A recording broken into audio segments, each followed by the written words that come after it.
Welcome back to the Hot Diggity Dog Read to Your Dog at Home series. Thanks for listening. Chapter 23. Still no sign of Plouffe. It had been 5 long days since her injury.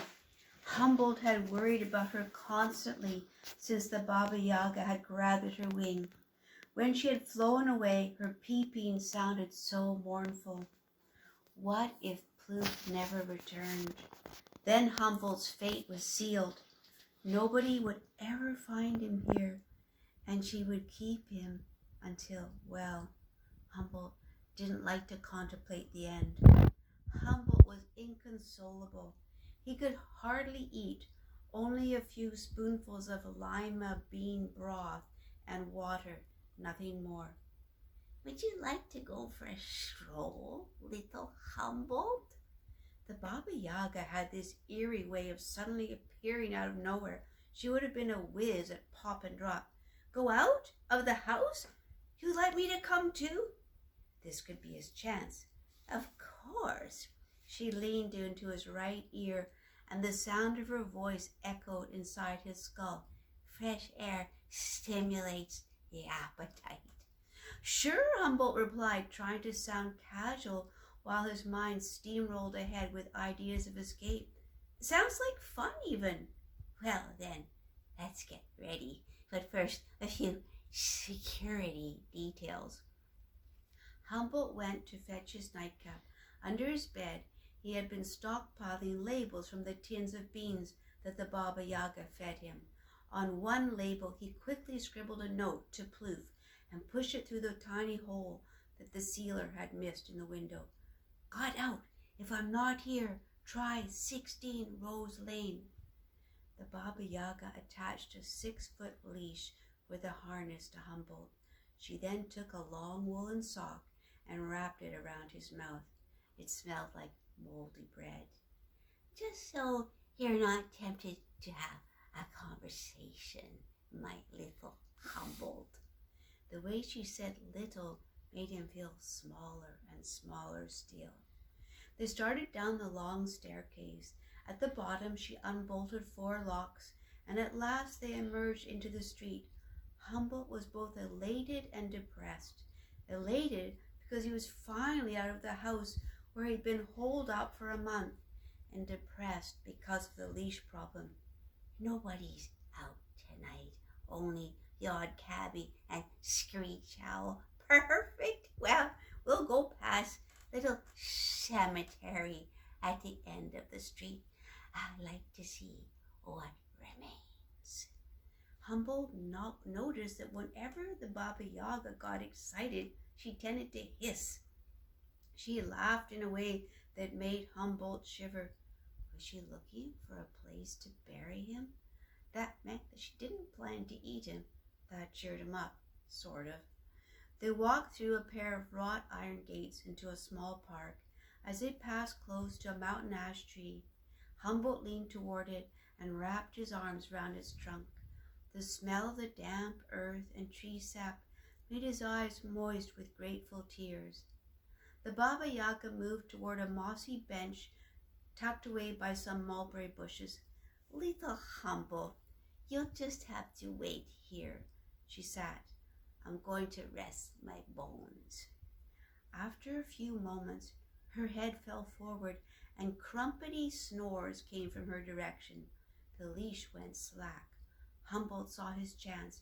Careful not to wake her, he undid the leash and tiptoed away from her. He tore a few tassels from his nightcap and tucked them into the lower branch of a mountain ash tree. Then he broke into a full run. He ran up the first lane he saw, feeling the wind, his breath coming in short snatches, hiking his knees up, tearing along the cobblestones. A small cottage glowed with firelight at the end of the lane. He ran faster and faster. Almost there, almost free. A greasy hand clawed at his shoulder. The Baba Yaga pulled him down to the ground, scraping his face against the stones. Slowly he got back up. Grit was stuck to his cheek. It stung. Avoiding her glare, he pushed a tear away with his dirty paw. Not so fast, my little Humboldt. You aren't rid of me yet. No one leaves. Or as you said once, no one leaves. Back in his room, he flopped on the hard bed, defeated. Again she had outmaneuvered him. He knelt by his mattress and began to pray to the night watcher, the spirit that had long protected the trolls of London. Please, please, you've got to help me soon, or I'm a goner. His earliest memory of the riverbank came flooding back, mixed with the smell of roots, of moss and clover, mingled with the tickle of fiddleheads and the crackle of twigs and dry leaves. He thought of all the happy things in life he had never really bothered about before, like the feeling he got when he dipped his feet in a really muddy puddle after a rain. Rain, delectable rain, the soft patter that was so comforting to fall asleep to and brought so many worms out the next day.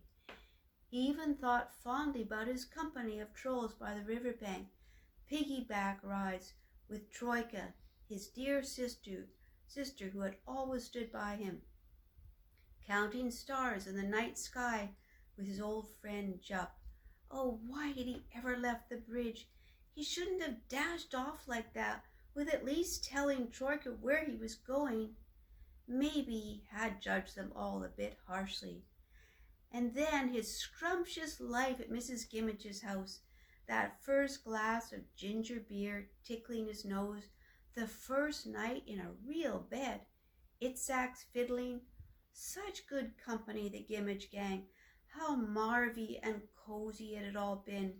Never mind writing his first letter to the mayor, no less, and chocolate raspberry toadies, as many as you could eat, unforgettable. Oh, why did he have to try to be so grand, to stir things up? If he'd never gone to the Queen, the Baba Yaga wouldn't have heard of him or known where to find him, and he'd still be safe, and Plouffe would never have found him in his cell and come to harm.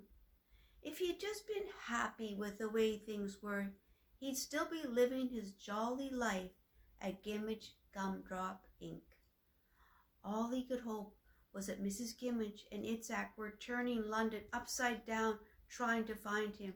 That cheered him. He mustn't wallow in self-pity. Best to keep making plans and keep forging ahead. Still, it was a stretch. Thank you so much for listening. I'd just like to wish everybody a happy Easter, my little friend across Canada, United States, and we'll hop on board for the next chapter of the Hot Diggity Dog Read to Your Dog at Home series. Ciao.